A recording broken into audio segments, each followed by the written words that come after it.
Karachi police chief Javed عالم اودھو کا Sindh boys اسکاوٹس auditorium میں Karachi range کے افسران سے خصوصی خطاب۔ ایڈیشنل آئی جی کراچی نے افسران سے خطاب میں پولیس کی کارکردگی کو سراہا۔ پولیس چیف نے جرائم اور دہشت گردی کے خلاف مؤثر حکمت عملی کو مرتب کرنے کی ہدایت۔ چائنیز کی سیکیورٹی کو ہر ممکن طور پر فول پروف بنانے کے احکامات۔ سینئر افسران سیکیورٹی انتظامات کا مکمل جائزہ لیں گے، وہاں پر موجود افسران و اہلکاروں کو بریف کریں گے۔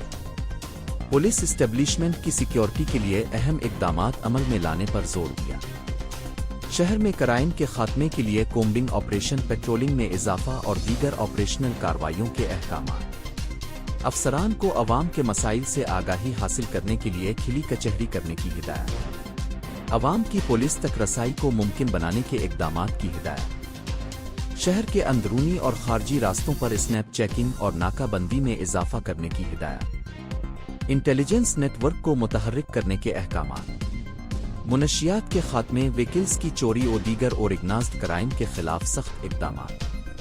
انویسٹیگیشن افسران تفتیشی امور میں جدت لائیں۔ ملزمان کی فوری گرفتاری عمل میں لاتے ہوئے ان کی فوری شناخت ریٹ کو یقینی بنائیں تاکہ ان کو سخت سے سخت سزا دلوائی جا سکے۔ ٹریفک پولیس کو کارکردگی میں مزید بہتری لانا۔ شہر میں ٹریفک کی روانی کو بحال رکھنے اور ٹریفک قوانین کے اطلاق کو یقینی بنانے کی ہدایت۔ اختتام پر ایڈیشنل آئی جی نے کراچی پولیس کی شہر میں جرائم کے خاتمے کے خلاف پیش کردہ قربانیوں کو خراج تحسین پیش کیا۔